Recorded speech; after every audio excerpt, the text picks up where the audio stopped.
Bagaimana seseorang disebut spiritualnya tinggi?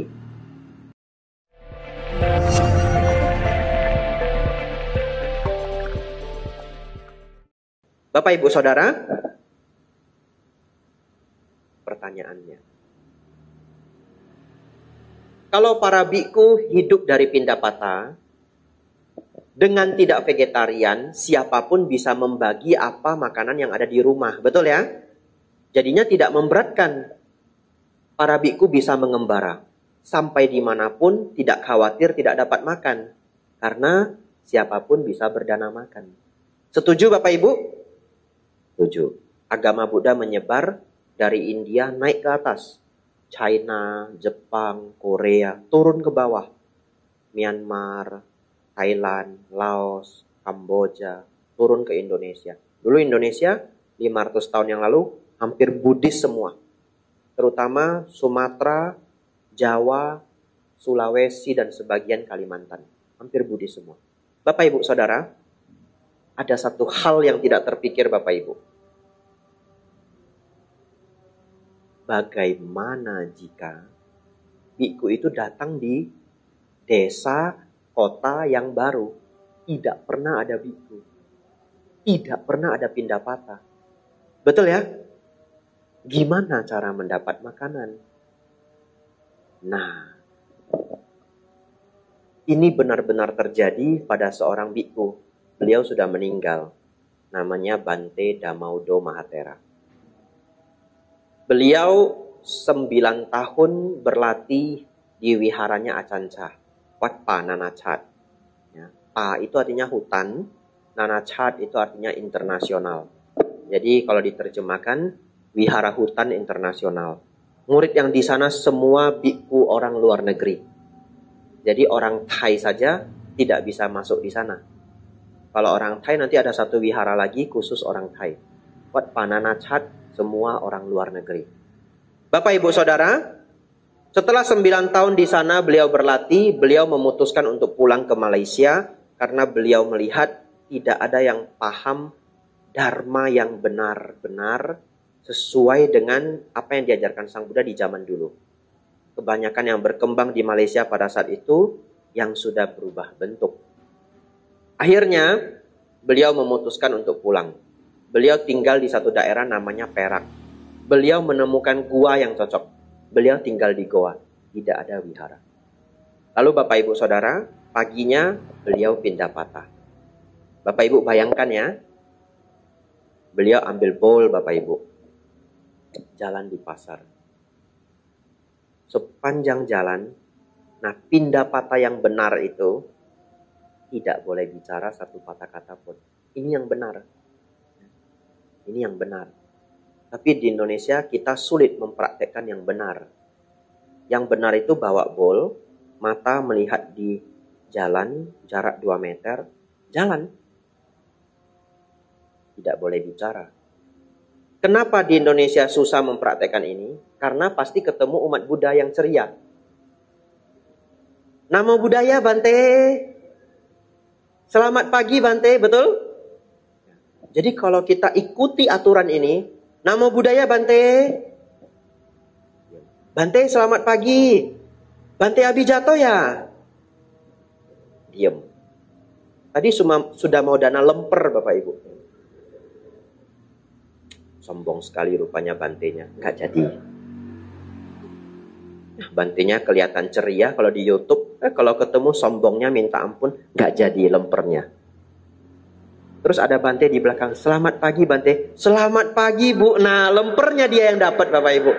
Langsung 2. Nah di Indonesia nggak bisa seperti itu. Bapak Ibu Saudara. Beliau ambil bowl. Beliau jalan di pasar. Dari awal sampai akhir.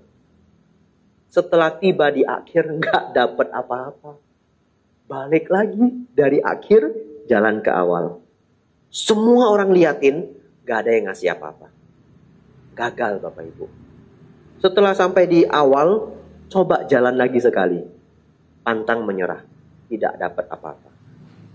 Semua orang berpikir apa? Ini orang suku pedalaman ya? Ini orang mana ini? Ini orang mau apa? Semua orang liatin, tidak ada yang dana makan. Lalu akhirnya beliau ingat di dalam Winaya, Sang Buddha mengizinkan. Kalau Pindapata tidak mendapatkan apa-apa, boleh berdiri di depan rumah umat. Agak lama. Ya, sebenarnya ada hitungan detiknya juga. Bukan hitungan detik. Hitungan gitu. Ya, berapa hitungan pindah ke sebelah. Berapa hitungan pindah ke sebelah. Tapi tidak berhasil juga. Akhirnya beliau pakai yang paling ekstrim. Beliau berdiri di depan, kan di pasar ini ya, di depan orang yang jualan makanan, terus nggak mau pergi, berdiri aja. Nggak mau pergi Bapak Ibu. Kalau saya di sini juga bisa, kalau di Bali ya, saya berdiri di Bapak Ibu yang jualan oleh-oleh ya, nggak mau pergi. Beliaunya berdiri itu di depan orang jualan makanan, tidak mau pergi. Terus orangnya datang Bapak Ibu. Ngasih apa Bapak Ibu? Uang. Karena bowl itu mirip sama kalau orang minta-minta, betul ya? Ngasih uang Bapak Ibu. Orangnya datang ngasih uang. Beliaunya nggak mau buka bowlnya. Bowl kan ada tutupnya. Diam aja. Pak, ini, Pak. Diam saja. Terus yang ngasih balik. Ngasih tahu bosnya. Nggak mau dia Bu. Orang gila. Karena siapa yang tidak mau uang Bapak Ibu? Hanya orang gila. Itu pun kalau orang gila yang sudah parah. Orang gila yang belum parah mau uang. Segila-gilanya orang gila tahu uang Bapak Ibu. Lah Bante kok tahu? Saya kuliah psikologi. Dulu saya prakteknya di rumah sakit jiwa. Begitu kami ketemu Bapak Ibu tahu orang, kalau sekarang harus bilang ODGJ. Tapi saya ingin menyampaikan ke komunitas ODGJ juga. Gila itu adalah bahasa yang sopan di zaman dulu. Gila dalam bahasa Pali artinya sakit. Ya, kalau di Sekya itu nak gila nasa, kalau tidak sakit. Semua peraturan Winaya di Sekya itu nak gila nasa, kalau tidak sakit. Ya. Biku harus begini, biku harus begini, kalau tidak sakit. Kalau sakit, tidak apa-apa. Bapak Ibu Saudara, jadi di Indonesia ini, kita sudah memanggil mereka yang sakit jiwa dengan bahasa yang paling lembut di zaman dulu. Dia sakit. Gila itu sakit umum. Demam itu gila. Ya, sakit kepala itu gila. Bahasa Pali ya. Ya, tapi lama dipakai bahasa itu sekarang sudah terkesan kasar lagi. Sekarang sudah ganti bahasa baru ODGJ. Begitu ya. Baik Bapak Ibu Saudara. Orangnya ini kasih uang nggak mau. Nah tadi saya cerita praktek di rumah sakit jiwa. Bapak Ibu tahu kalau saya ketemu itu pasien. Baru ketemu, dokter minta 1.000. Iya. Terus kita interview ya kan, kita bikin tugas ya. Ibu masih ingat siapa yang bawa ibu dulu ke sini? Diam dia, nggak mau kasih jawaban. Ibu ingat enggak dulu siapa yang bawa kemari? Lupa. Nanti tak beli nasi padang Bu. Oh iya dulu anak saya bawa saya kemari. Nah langsung ingat dia. Ya, orang gila itu pinter juga ya. Ya. Tapi kalau yang sudah parah, yang di belakang, yang di kerangkeng, nggak ngerti apa-apa lagi. Uang sudah nggak laku. Bapak Ibu Saudara, orangnya balik. Dia nggak mau. Gila ini orang, duit juga nggak mau. Dia diam aja. Itu orangnya mau apa sih? Agak lama mereka diskusi, beliaunya nggak mau pergi.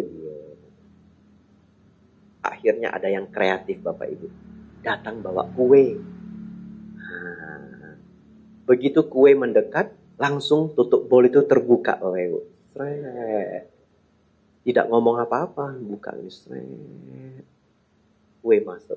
Begitu masuk, tidak ada ucap thank you, tidak ada. Itu Pindapata yang benar. Ya. Tutup lagi. Jalan ke sebelah. Orangnya bingung liatin. Bayangkan Bapak Ibu ngasih ke seseorang yang dianggap aneh ya. Kasih kue. Nggak thank you. Nggak terima kasih. Nggak ada matur nuwun ya. Pergi dia ke sebelah. Pasti kita lihat. Opo orang ini ya. Aneh bener. Terus jalan ke samping. Ada orang yang jualan lagi toh. Berdiri diam. Toko yang pertama ngasih tahu, dia mau kue, gitu ya. Dia mau kue, uang nggak mau. Bawa kue Bapak Ibu, begitu kue datang, buka. Taruh kue, tutup. Jangan lagi. Beliau berhasil Bapak Ibu. Semua orang di pasar kasihnya kue Bapak Ibu. Lalu beliau kembali ke goa. Luar biasanya karma baik beliau itu tidak kecil. Ternyata di goa itu nggak ada air. Beliau tampung itu air tetesan gua. Tapi tiba-tiba ada seorang tua, seorang kakek datang ngasih tahu beliau, jangan minum air ini, nanti ginjalmu rusak. Ini air ini banyak mineralnya yang tubuh kita nggak tahan. Saya setiap hari bawakan kamu air. Setiap hari kakek itu bawain air 1 jerigen. Luar biasa. Makan ke pasar Bapak Ibu, pindah patah. Seminggu Bapak Ibu Saudara, beliaunya seminggu makan kue. Kalau dilanjutkan ini diabetes Bapak Ibu. Setelah seminggu, ada orang yang tiba-tiba ngikutin beliau. Sampai ke goa. Ketemulah di goa. Atau orang ini cari beliau. Ketemu di goa. Setelah ketemu baru dia tanya, Anda sebenarnya dari mana? Kenapa pakaiannya begini? Kenapa setiap hari di pasar mintanya cuma kue? Beliau jelaskan, oh saya ini murid Sang Buddha. Belajar Dharma di Thailand. Dharma Sang Buddha masih yang seperti ajaran Sang Buddha di India di zaman dulu. Beliau ceritakan selengkap-lengkapnya, mungkin 1 jam lebih. Lalu orangnya ini jadi tergugah ya. Oh, nah itu Bapak Ibu, seorang biku nunggu untuk ditanya. Dia bisa ngajarkan Dharma. Masuklah orang ini sebagai orang yang belajar pertama di daerah Perak. Begitu orang ini mau pulang, beliaunya cepat-cepat ngasih tahu. Besok kalau saya pindah patah, nggak harus ngasihnya kue. Jual apa, ngasihnya apa, biar nggak terbebani. Oh iya baik. Besok pindah patah Bapak Ibu, nasi lemak, kue tiaw, kari ayam ya. Nah kalau enggak, seumur hidup makannya kue, diabetes ya. Nah, Bapak Ibu Saudara, menjadi biku itu memang sangat unik. Karena umat itu sangat mendukung biku. Pernah ada seorang bante, saya diceritain, beliaunya cerita, kalau makan selada itu sangat menyehatkan. Lalu beliau memuji-muji selada. Besok makan pagi Bapak Ibu selada semua. Jadi saya kalau mau bahas makanan yang menyehatkan, saya harus hati-hati ya. Kemarin saya diajari umat. Katanya kalau makan kukusan tomat itu sangat menyehatkan. Ya. Jadi kakaknya setiap hari kokonya ya, 2 tomat. Kukusan tomat itu breakfast dia. Sangat baik untuk mencegah prostat. Katanya begitu ya. Nah, terus saya mikir, Pak, kalau saya cerita ini di wihara, besok saya makannya tomat kukus semua ya. Ya. Jadi seperti Bante Dhamaudo memberi pesan tidak harus kue gitu ya. Hari ini saya harus berpesan tidak harus tomat ya. Bapak Ibu Saudara, seperti itulah akhirnya Dharma berkembang. Beliau meninggal sekitar 2 tahunan yang lalu dan menjadi salah satu guru sangat senior di Malaysia. Ya, kalau di Indonesia paling senior kita langsung sudah mengingat Bante Panyawaro Mahathera.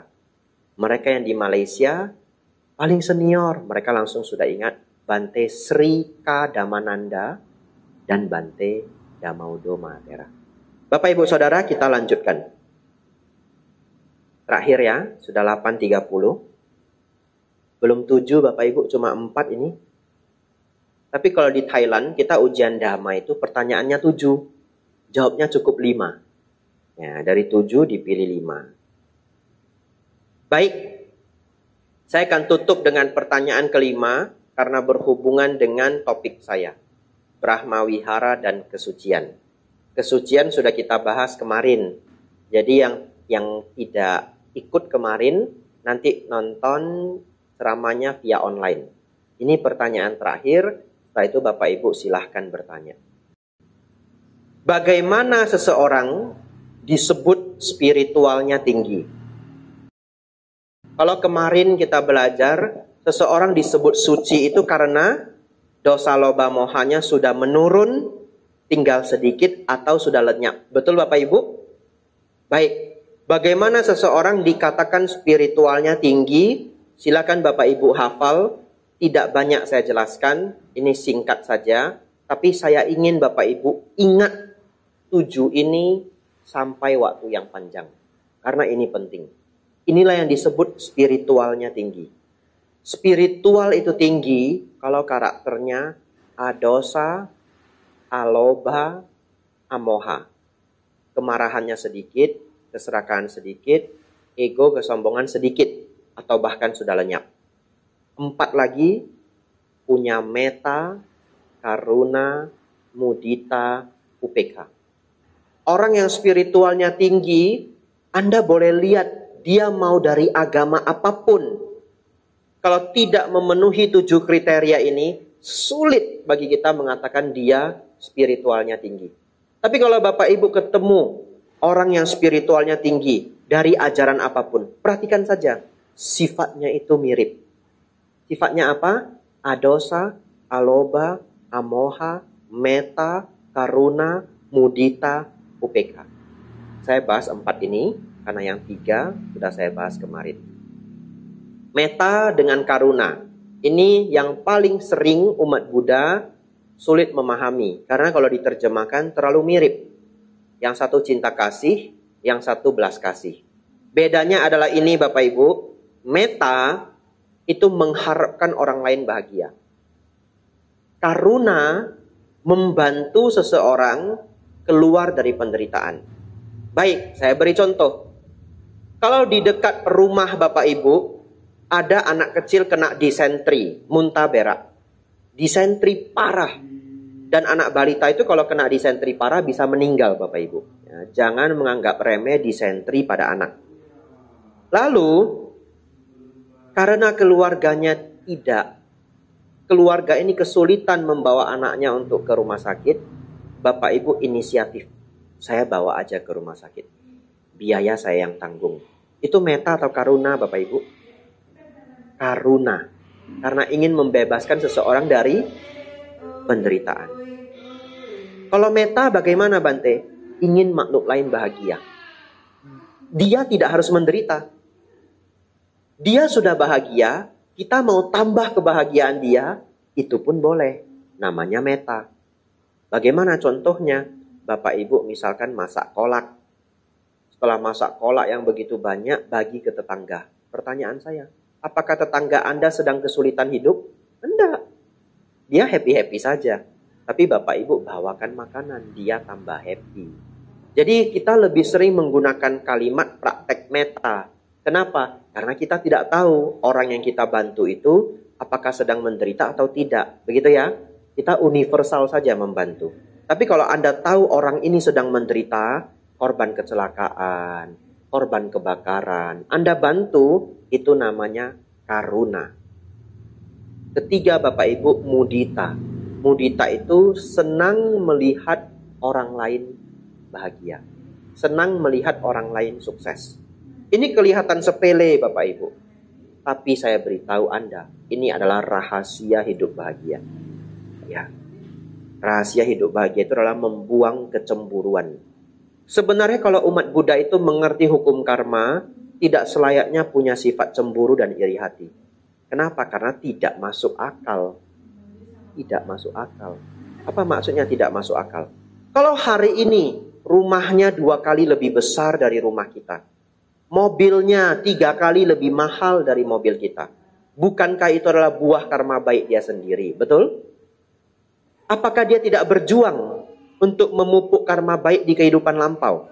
Berjuang. Lampau itu tidak harus kelahiran yang dulu. Setahun yang lalu juga lampau. 10 tahun yang lalu juga lampau. Bante, wong dia lahir saja keluarganya sudah suge, sudah kaya, yaitu berarti karma baik kehidupan kelahiran sebelumnya. Tetapi kalau kita mengerti hukum karma, tidak masuk akal kita itu punya sifat iri hati. Karena setiap orang itu hanya menikmati buah dari perjuangannya. Bante, dia senang banget, dia Bante terakhir pintar. Dia belajar 3 jam saja nilainya sudah 9. Saya belajar Bante sudah 5 hari, nilainya 6,5. Mau nyontek tidak berani, kata Bante itu nanti karma buruk. Ya, Anda melihat dia terlahir pintar saat ini. Tapi kalau kita bisa melihat kehidupan sebelumnya, dia adalah orang yang sangat senang belajar. Tidak minum minuman keras, sehingga pikirannya itu jernih dan senang bermeditasi. Sehingga konsentrasinya kuat. Dan dia melakukan itu berpuluh-puluh tahun. Lahir di kehidupan ini jadi orang pintar. Tapi itu adalah buah kehidupan lampau. Dan Anda bisa melakukannya saat ini. Bagaimana Bante supaya saya terlahir di kehidupan akan datang semakin pintar dari hari ini? Rajin bermeditasi. Rawat 5 sila. Jangan minum minuman keras. Jangan menyiksa makhluk lain supaya kita tidak terlahir cacat. Senang belajar. Ikut SPD. Begitu ya. Ada kelas Bante Abijato. Cepat-cepat datang. Begitu ya. Bapak Ibu Saudara. Itu mudita. Terakhir adalah UPK. Wah, panjang juga kelas saya ya. Tadi mulainya jam berapa? Jam 7-an ya. Sudah 1 jam lebih ya. Karena terasa konsentrasi sudah berkurang. Ini terakhir Bapak Ibu. Dari tadi Bante terakhir enggak habis-habis. Ya. Tapi bagian ini pentingnya. UPK. UPK ini sangat penting.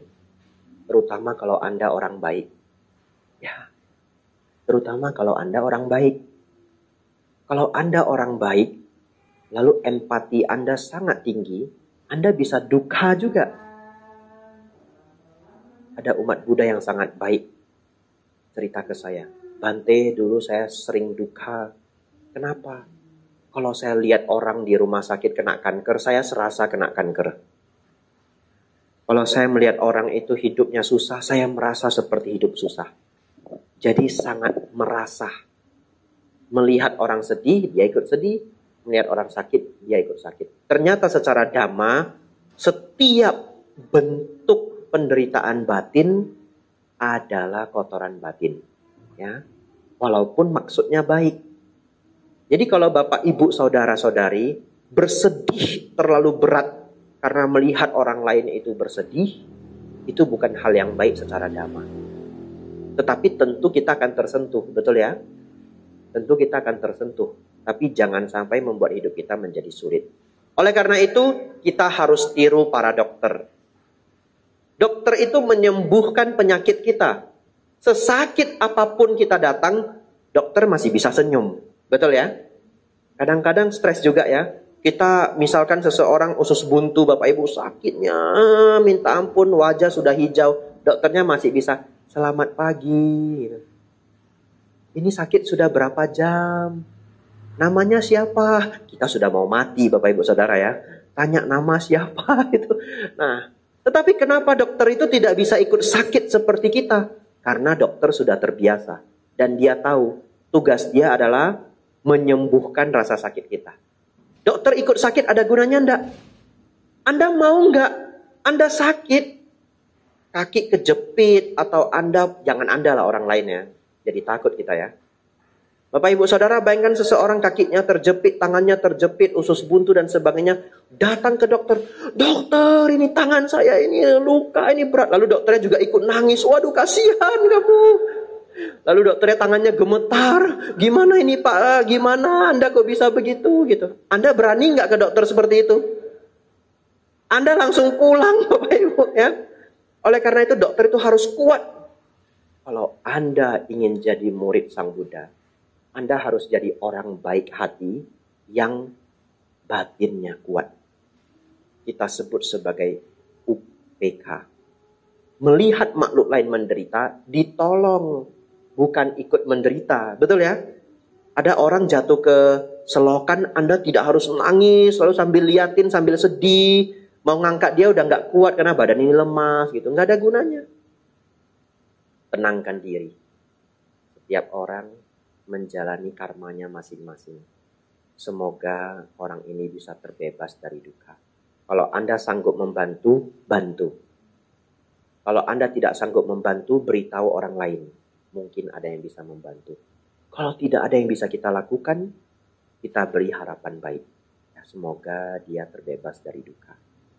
Belajar seperti ini Bapak Ibu pelan-pelan, namanya UPK. 7 Bapak Ibu, selesai tugas saya hari ini. Ya, ini disebut 7 kualitas orang yang spiritualnya tinggi. Adosa, alobha, amoha, meta, karuna, mudita, UPK. Ya, sabe, sata, bawantu, sukitata,